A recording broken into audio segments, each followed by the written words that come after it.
teacher. I see your talents have gone beyond the mere physical level.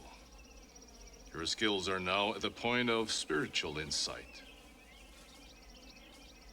What is the highest technique you hope to achieve? To have no technique. Every once in a while, a person comes along with a mix of qualities that produces something phenomenal.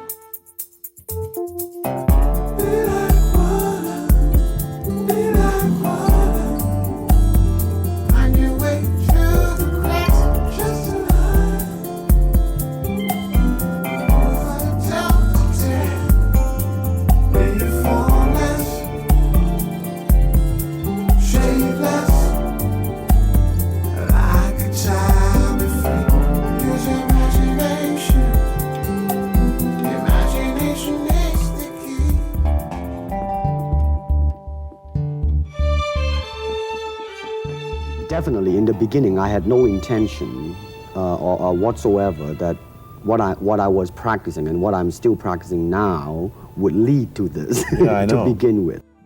The interesting thing about my life, my career, was that as a young kid, I was extremely shy and introverted.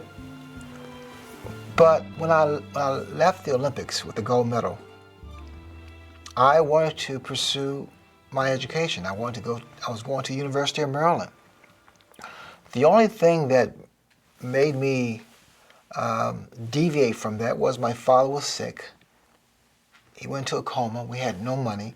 I turned professional to make money to pay for the hospital bills.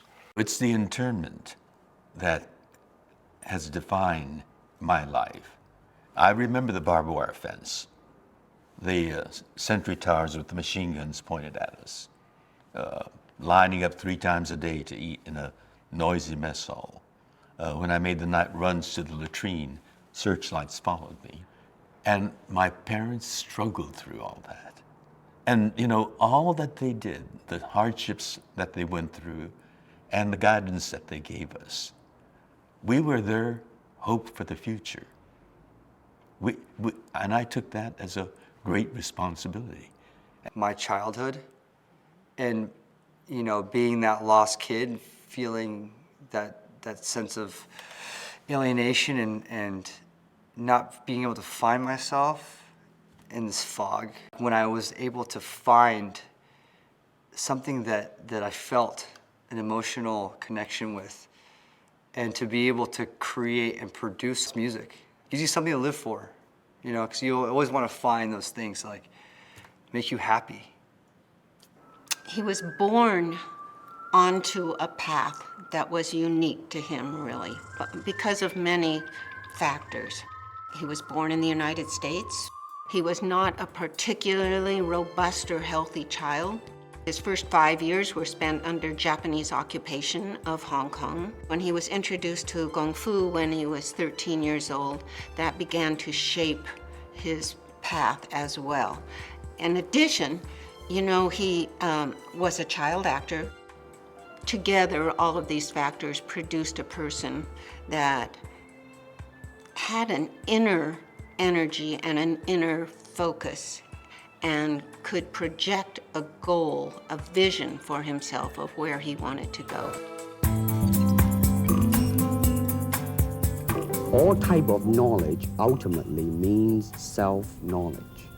He may have been the most self-educated person I have ever known, because his education did not end with school. Everything I've learned has been like non-traditional, and it's given me a lot of hope, because every time I would start something, I'd have like this kind of insecure feeling if I could even jump into something brand new without the proper kind of education and background that like maybe some of my peers have had. I'm constantly just trying to master my own skill set. Even if I've felt like I've reached a certain pinnacle, like there's so much more to learn and like unlearn from what you're doing. I mean, here it is, the natural instinct, and here is control.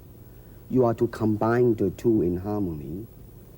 Not if you have one to the extreme, you will be very unscientific. If you have another to the extreme, you become all of a sudden a mechanical man, no longer a human being. So it is a successful combination of both. You have to have that kind of self-knowledge where you know that you are a fallible human being as well. But you also have to know your strength. And that gives you that confidence. It's not this arrogant, I know everything. To be open to learning. For some reason, I knew that once I found myself, if you will, all of a sudden I felt that I could exist, or I could do anything. I could win. I could excel. And I became extremely confident, very confident, and extremely self-disciplined at 14.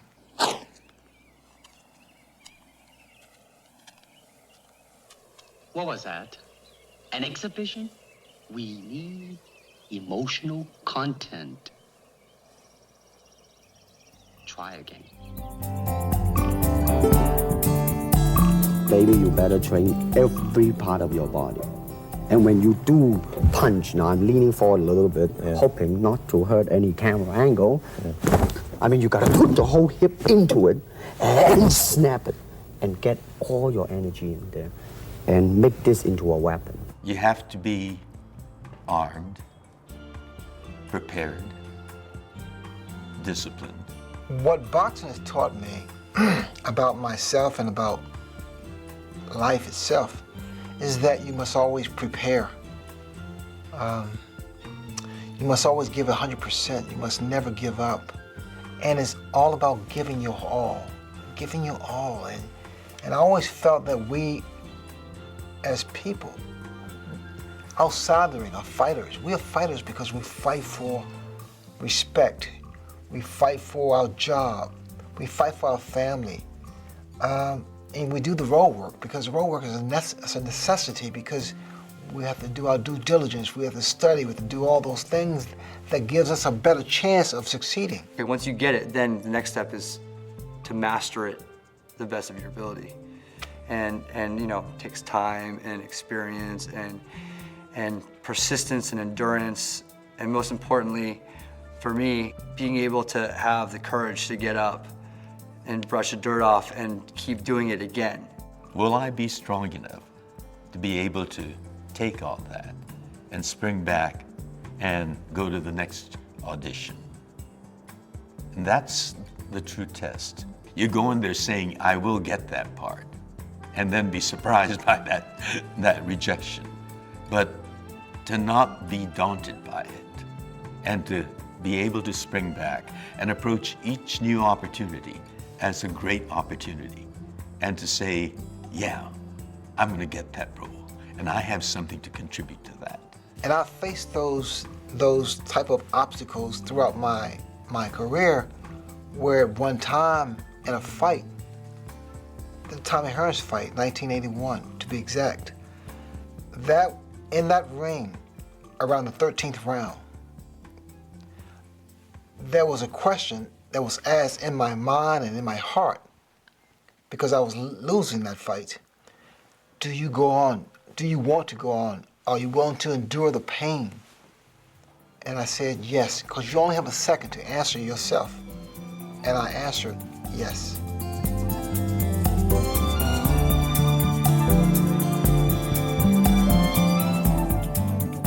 All right, baby, here I am, man. It's all about creating your own voice and your own space in your own way. And most importantly, believing in yourself, because that's one thing that's really hard to do. Because there are times you question yourself, your ability. There are times you try to deceive yourself. My parents thought it's good to be interested in the arts, but you don't think of making that your livelihood. And so I started my college studies off as a architecture student. But 2 years into that, the fire was still burning, and I just couldn't visualize myself 10 years down the road as an architect. So I came back to Los Angeles, and I told my father, I've got to be true to myself, at least be fair and give myself a chance. Believe in yourself and believe in your passion. Embrace your passion to create something and give it out to the world. If you really believe, and there's no bullshit, if you really believe you can win, you can win, because there is a way to win. Look at Hollywood. Look at the movies, TV, see what kind of opportunities there are for you. They're stereotyped. Is that the kind of thing you want to be doing? And I was arrogant enough to say, I will change it. I'm going to change it. I will show them what Asians and Asian Americans are like. Being Chinese to him was an asset. It was not a deterrent. It was not something to get over. It was something to show off. I have already made up my mind that in the United States, I think something about the Oriental, the true Oriental should be shown. I feel like once you're underrepresented, then you automatically become misrepresented. So it's so important for people that are underrepresented to express themselves and voice themselves so other people don't speak for them. A good martial artist does not become tense but ready. Not thinking yet, not dreaming. Ready for whatever may come. When the opponent expands, I contract. And when he contracts, I expand. And when there is an opportunity, I do not hit. It hits all by itself.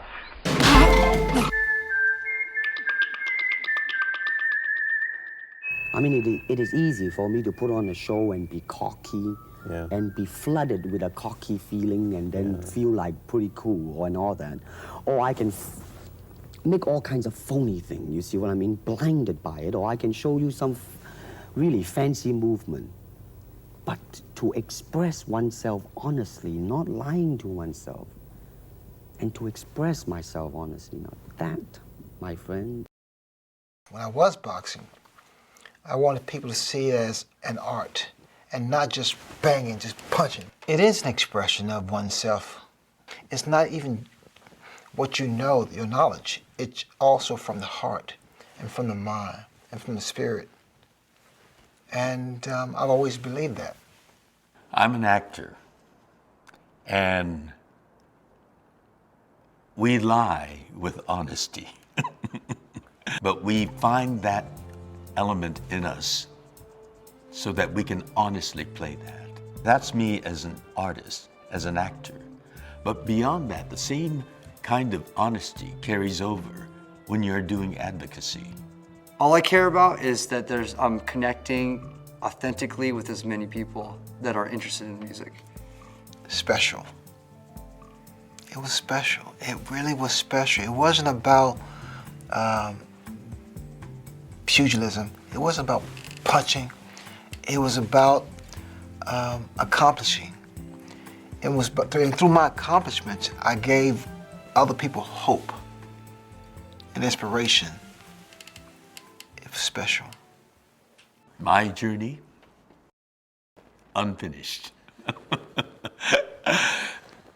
I am old, but not that old. I've got a lot more trekking yet to do. Boldly going where I haven't been before. It's like expression and connection and like claiming your space, and it's expression. I guess simply it has to be that. That is what comes across. This deeply thoughtful, deeply confident, and deeply authentic person. If you just say, well, here I am, you know, as a human being, how can I express myself totally and completely? He is not faking it, put it that way. It's coming from deep within himself. And I think other people see that too. There's something that comes across the screen, his charisma, whatever you want to call it, his realness is what I would call it. They know that it came from within him. And that's what affects people.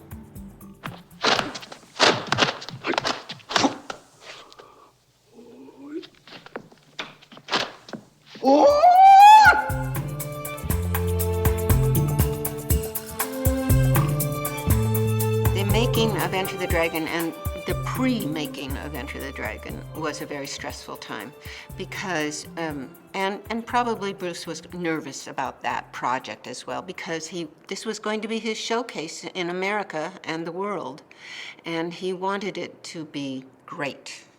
For DJs, the big successes are the big festival shows. Like getting that first slot in like that big festival and being on that bill alongside all these names. And the notable ones, the influential ones. 2007, I played Coachella Festival. And I remember when I played, you know, I was so nervous. And I was surprised that people even knew who I was. To get cast in Star Trek has been a great blessing because so much of what I personally believed in up to that point, and I learned from that experience after that, has contributed to me being who I am today.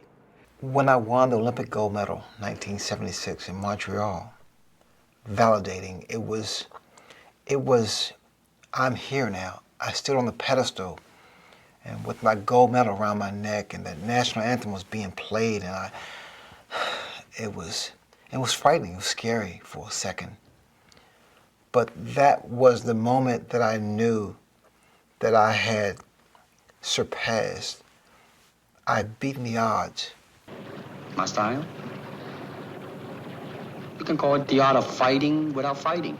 When the script was presented to him, he wanted to make changes in it. All of his ideas were great.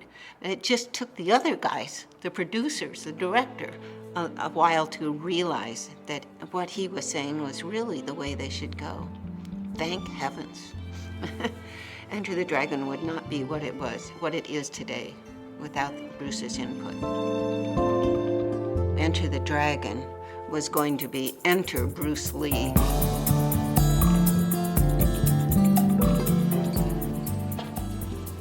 I've watched Enter the Dragon, I don't know, it could be thousands of times.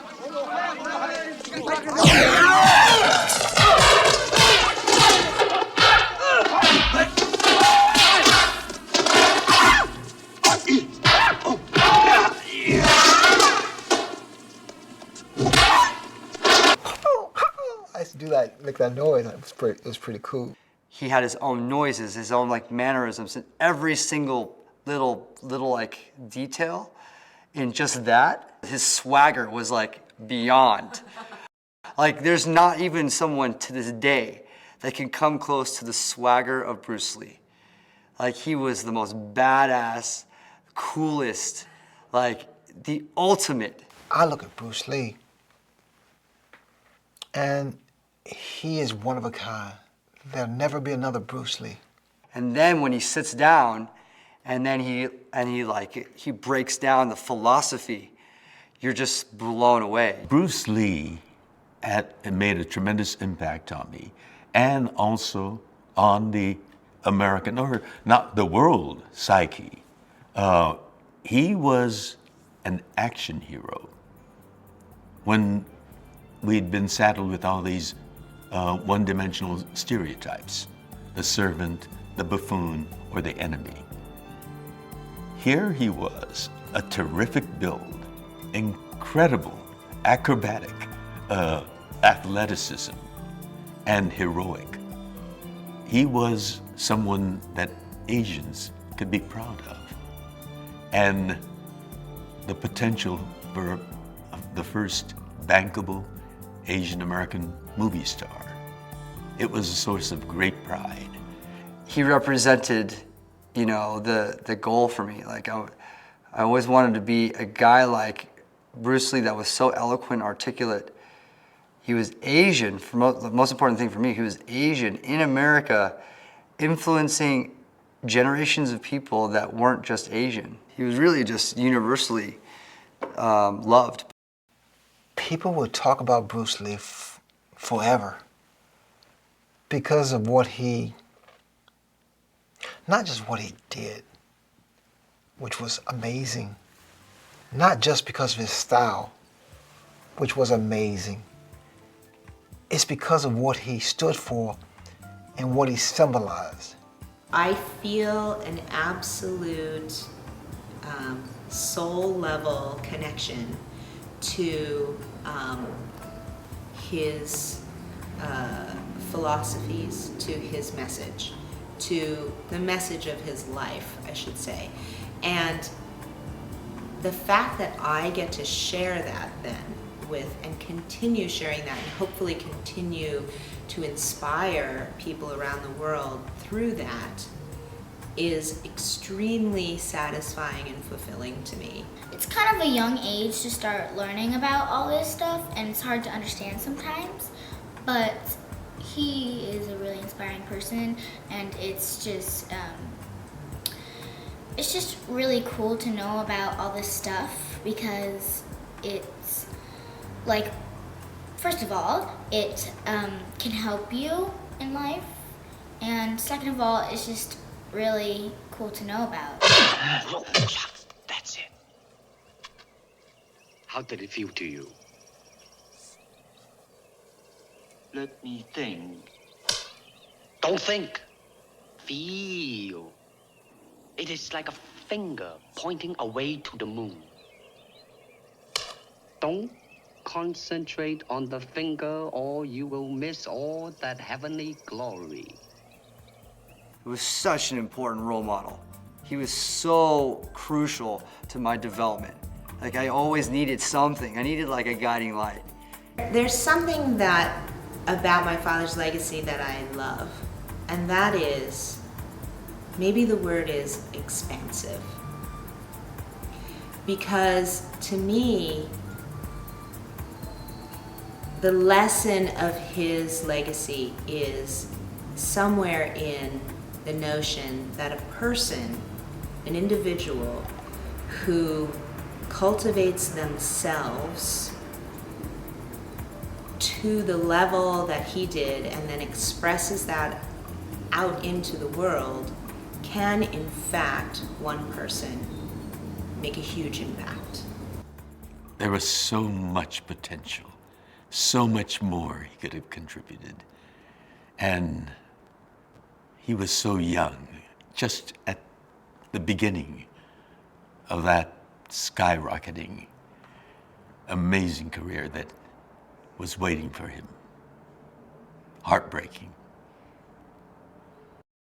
There's really no one word that would justify what Bruce Lee was and to describe him. But if I had to use one word, I would say gifted. Because he was a gift to a lot of people, to millions of people around the world. Like a guru. He's a guru of life. He was just a really awesome and inspiring person. I don't have to come up with a lot of words to describe Bruce Lee because he could do it himself. You know what I want to think of myself? As a human being. Because, I mean, I don't want to sound like, as Confucius say, but under the sky, under the heaven, man, there is but one family. It just so happened, man, that people are different.